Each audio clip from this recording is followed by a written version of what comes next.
Yo, yo, yo, it's your boy, your favorite kulat, Mr. Lodi, the one and only Carl Mirano.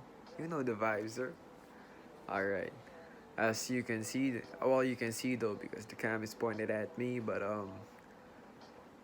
I'm surrounded with people right now who are gonna be interviewing me about my favorite subject. And yeah, that's right. For those of you who haven't heard yet, my favorite subject is General Literature PH. PH standing for perhection. Just laugh it off. With no further ado, let's kick it off with the first question. Three takeaways from my favorite modules. Three takeaways from my modules. All right. Um, for this module, we're gonna be talking about tradition versus subversion. My first takeaway from this module is how aswangs or the ideas of aswangs is spread throughout the country. In this module, I watched this 1 hour documentary video about aswangs and the boy oh boy. Um, oh yeah, brought that bring back memories. Um, well yeah, it did bring back memories. It was about aswangs that were easily repelled by asin and bawangs. And my grandfather was a huge believer of aswangs, and he's one of the people that made me believe in them. This video did mention about the asin and aswang and how it repels the presence of an aswang. Similar to the story of my grandpa, he told me that there was a tik-tik in our neighborhoods during the 70s, and during my how do I say this? When my grandma was pregnant, when she was carrying my dad, my grandpa tied bawangs around the house on the window grills, and then every night he would have a scissor in his hand and cut the air on top of the womb of my grandma. This was because my grandpa had to keep cutting the air on top of my grandma to make sure that no invisible monstrous tongue was gonna steal the soul of the baby, which is my dad. But enough of the story time though. That has to be my first takeaway. I strongly believe that Aswangs and our culture is doing its best to keep its stories alive, and whether it be the oral tradition or of telling stories or the new way, which is through movies, teleseries, and other modern mediums.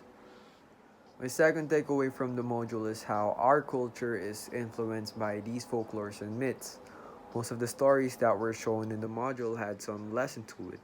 This is what also made Filipinos very superstitious. We are influenced by the fear of what could happen if we end up doing the same thing that a tragic character did in the stories we've heard. You also try to imitate or copy the same things that a good guy did in a story in order to reap the rewards that the same character also had. We tend to follow superstitions just because we think to ourselves that what could go wrong if we lose nothing if we follow it, so why not? One specific example of how people do not of this is how people do not sing the song "My Way" because in back then a lot of people died singing that song in public places like karaoke's and bars. I don't know about you, but I'm not gonna sing a song that has that kind of reputation. Third takeaway from these module is how modern culture tries to keep the old spirit alive by copying the same formula that the old folklores have.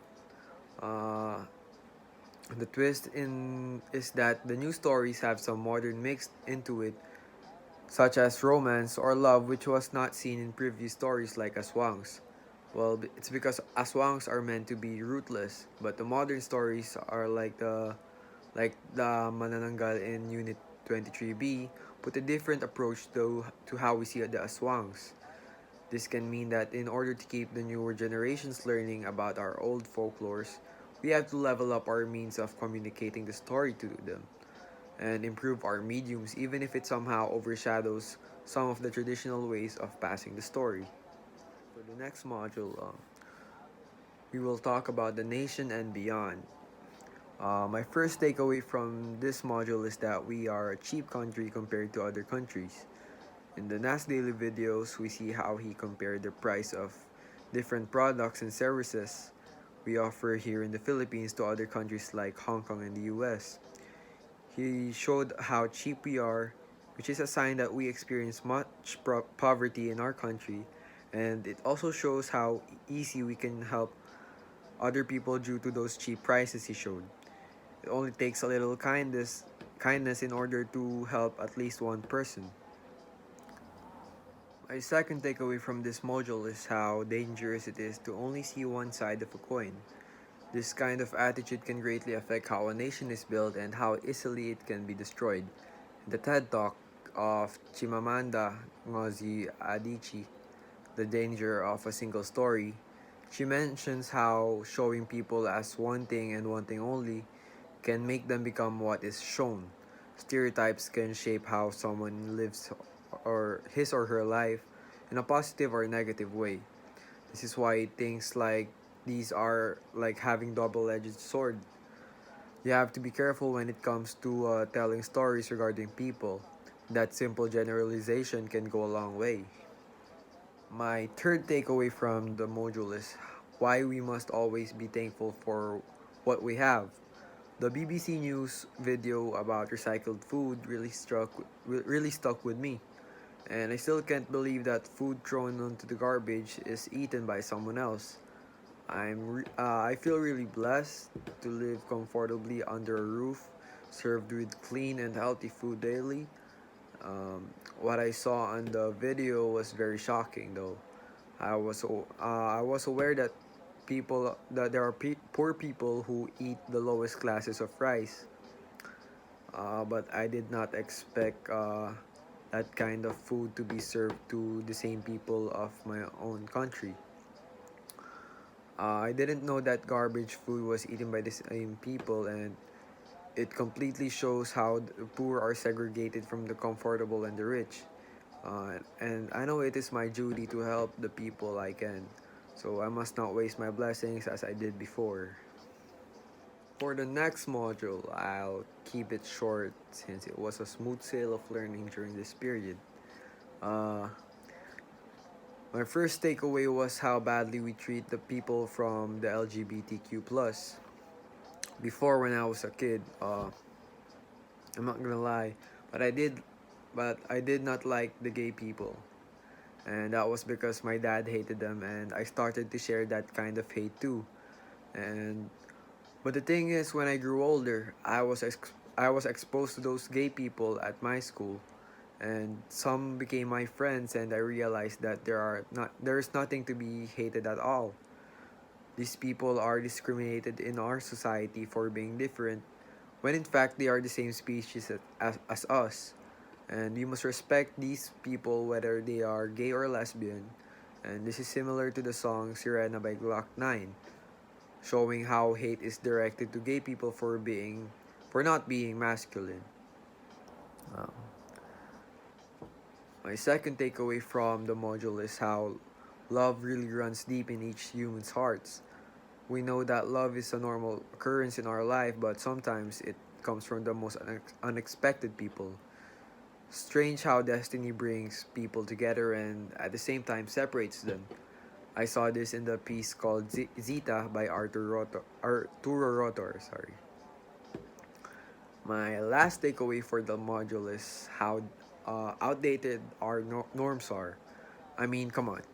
It's already 2022 and it's time for a change, a better change.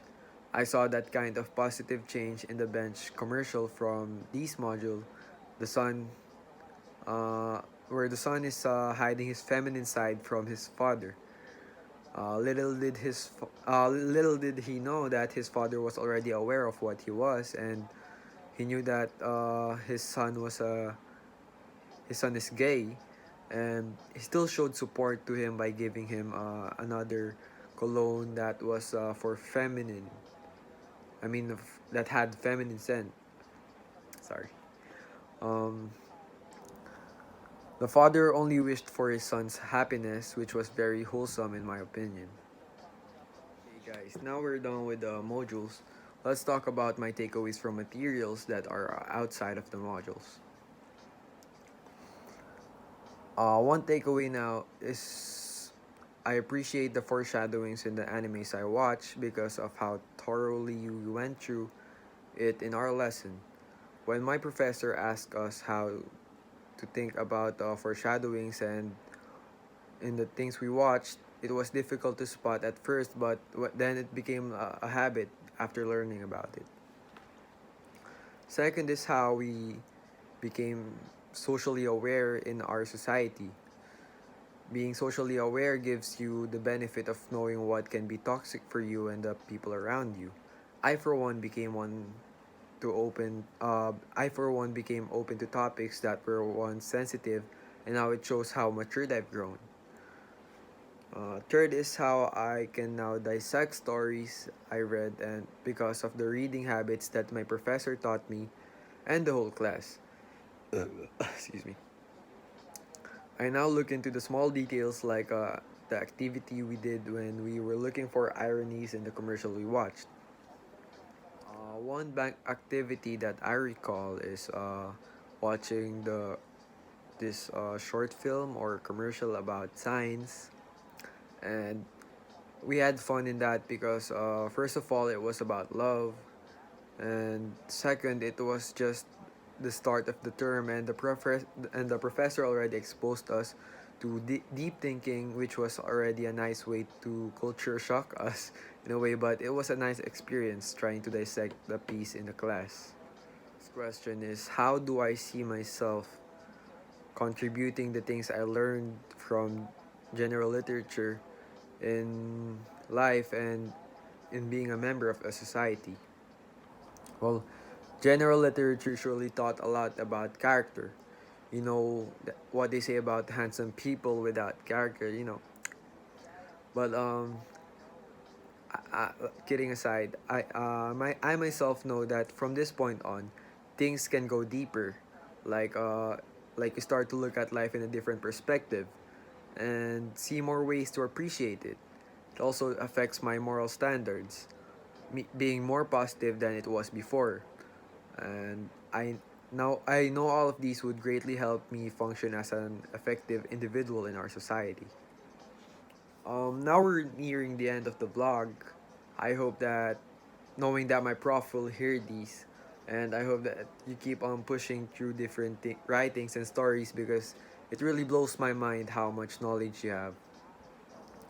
I remember on the first day when we were introducing ourselves and you asked us about what was the last thing we watched, and I mentioned Baki the Grappler, and little did I know that you were aware of that show, and not only aware but somehow you also watched it, I think, and we had a little conversation about it.